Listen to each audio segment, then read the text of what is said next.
Chief of defence forces field marshal Asim Munir نے کہا کہ دہشت گردی کے خلاف جنگ پوری قومی قوت کے ساتھ جاری رہے گی۔ جنرل ہیڈ کوارٹرز راولپنڈی میں پاک فوج کے افسران اور جوانوں کو عسکری اعزازات دینے کی پروقار تقریب۔ فیلڈ مارشل سید عاصم منیر نے بطور مہمان خصوصی تقریب میں شرکت کی اور شہداء کے اہل خانہ، افسران اور جوانوں کو آپریشنز میں غیر معمولی بہادری اور ملک کے لیے نمایاں خدمات کے اعتراف میں اعزازات سے نوازا۔ فیلڈ مارشل نے کہا کہ شہداء اور غازی قوم کا دائمی فخر ہیں، ان کی عزت اور قربانی ہر پاکستانی کے لیے مقدس امانت ہے۔ ہمارے وطن کا امن اور سلامتی انہی کی عظیم قربانیوں اور فرض سے بے لوث وابستگی کا نتیجہ ہے۔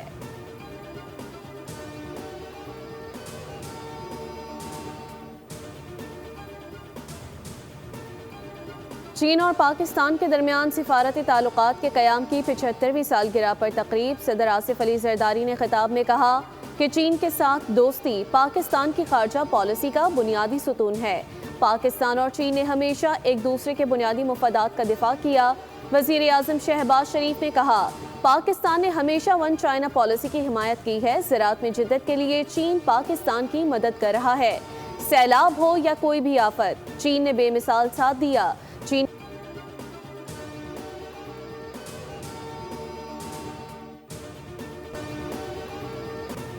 گلوبل سمود فلوٹیلا کے تمام گرفتار اراکین کو اسرائیلی قید سے رہا کر دیا گیا۔ زیادہ تر افراد کو رامون ایئرپورٹ بھیج دیا گیا جہاں سے انہیں بے دخل کیا جائے گا۔ اسرائیلی انسانی حقوق کی تنظیم نے تصدیق کر دی۔ ترک میڈیا کے مطابق تمام افراد کی ان کے ممالک بحفاظت روانگی یقینی بنائی جائے گی۔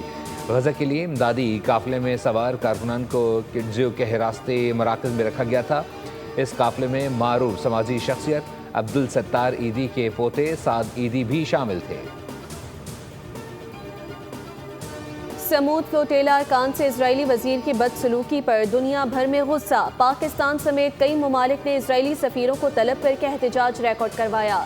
ترجمان دفتر خارجہ کے مطابق عالمی برادری سے اپیل کی گئی کہ زیر حراست افراد کی سلامتی، وقار اور بنیادی حقوق کا تحفظ یقینی بنایا جائے۔ برطانیہ، جرمنی، اسپین نے واقعے کو انتہائی افسوسناک قرار دیا۔ بین گویر کے عمل کی شدید الفاظ میں مذمت۔ اسرائیل سے معافی مانگنے کا مطالبہ۔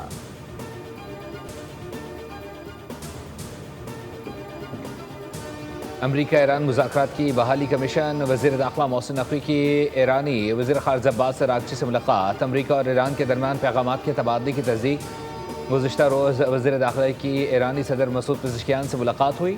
امریکہ اور ایران کے درمیان جاری مذاکرات اور خطے میں استحکام کے امور پر تبادلہ خیال کیا گیا۔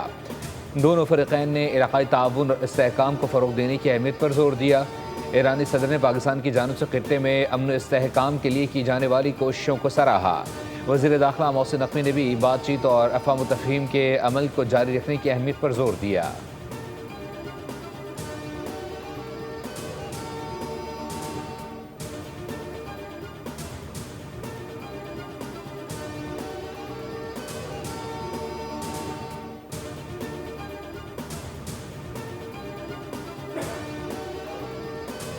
جب تک معاہدہ نہیں ہو جاتا ایران کو کوئی ریلیف نہیں ملے گا۔ ایران کو معاہدہ کرنا ہی ہوگا، دوسرا کوئی راستہ نہیں۔ امریکی صدر ڈونلڈ ٹرمپ کی وارننگ۔ کہا ایران سے درست جواب چاہیے جس سے بہت سے لوگوں کی جانیں بچ سکتی ہیں۔ ایران ڈیل کر لیتا ہے تو ٹھیک ہے، ورنہ وہ جانتے ہیں کیا ہوگا۔ ایران میں سمجھدار لوگوں سے رابطے میں ہیں، چند روز تک انتظار کریں گے۔ ٹرمپ نے پھر واضح کیا ہم ایران کو ایٹمی ہتھیار بنانے نہیں دیں گے۔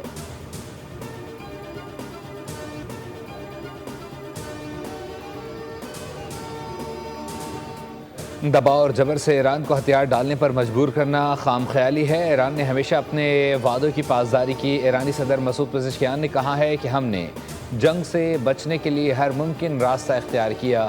ہماری جانب سے تمام راستے اب بھی کھلے ہیں۔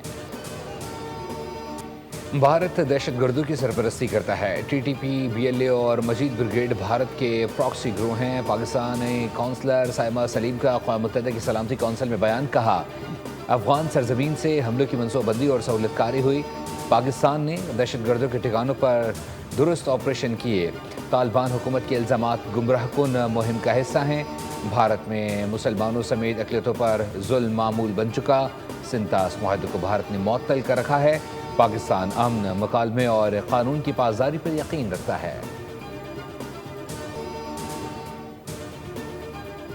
آئندہ مالی سال 2026-27 کے بجٹ پر ورچوئل مذاکرات جاری رکھنے کا فیصلہ۔ پاکستان اور IMF کے درمیان آن لائن مذاکرات کل سے دوبارہ شروع ہوں گے۔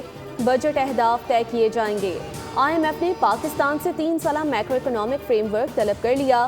IMF کا پاکستان پر ٹیکس نیٹ بڑھانے، ٹیکس وصولی بہتر بنانے اور معاشی اصلاحات جاری رکھنے پر زور۔ حکومت نے 4.1% شرح نمو کی تجویز دے دی، جبکہ IMF نے 3.5% تخمینہ لگایا۔ وزارت خزانہ نے آئندہ سال مہنگائی 8.6% رہنے کی پیش گوئی کی ہے۔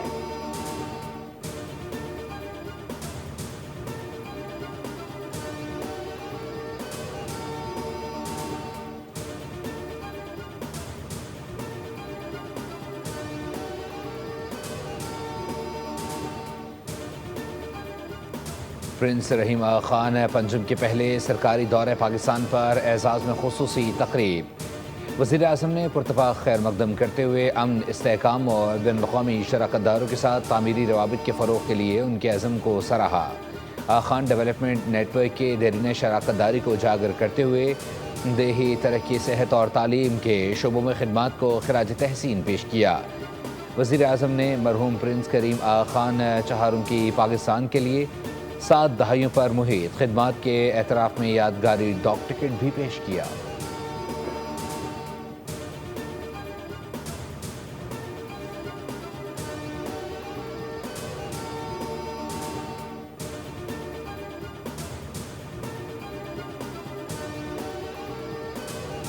وزیر اعلیٰ مراد علی شاہ کی زیر صدارت سندھ کابینہ کا اجلاس۔ وزیر بلدیات نے فائنانس کمیٹی کی سفارشات کابینہ میں پیش کر دی۔ ترقیاتی اور انتظامی فلاحی منصوبوں کی منظوری۔ سکھر کے 2 بڑے ترقیاتی منصوبوں کے لیے 8 کروڑ جاری کرنے کی منظوری دی گئی۔ وزیر اعلیٰ سندھ نے کہا، عوامی فلاح اور انتظامی بہتری کے اقدامات جاری ہیں۔ ریگولیٹری لائسنسنگ، کلیئرنس اور سرٹیفکیٹ سروسز کو ڈیجیٹل نظام سے منسلک کر دیا ہے۔ سالانہ ماہی گیری پابندی میں 15 روز کی نرمی کر دی گئی۔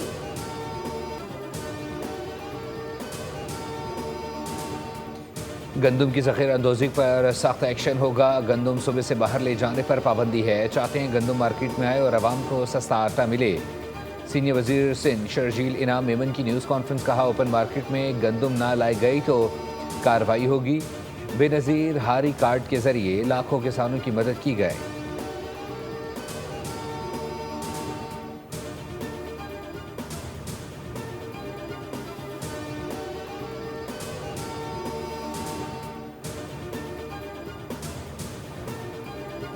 روشنیوں کے شہر کو اندھیروں سے بچانے کا مشن۔ گورنر سندھ نہال ہاشمی سے چیئرمین کے الیکٹرک شہریار چشتی کی ملاقات۔ کراچی میں بجلی کی مجموعی صورتحال، لوڈ مینجمنٹ اور جاری ترقیاتی منصوبوں پر تفصیلی تبادلہ خیال کیا گیا۔ گورنر سندھ نے شہریوں کو ریلیف فراہم کرنے اور بجلی کے مسائل کے فوری حل پر زور دیا۔ چیئرمین کے الیکٹرک نے مختلف علاقوں میں جاری اپ گریڈیشن سے آگاہ کیا۔ گورنر سندھ نے کہا کہ کراچی ملک کا معاشی ہب ہے اور شہر کو مستحکم بجلی کی فراہمی ناگزیر ہے۔ سبسکرائب کریں اور بیل دبائیں تاکہ کوئی خبر رہ نہ جائے۔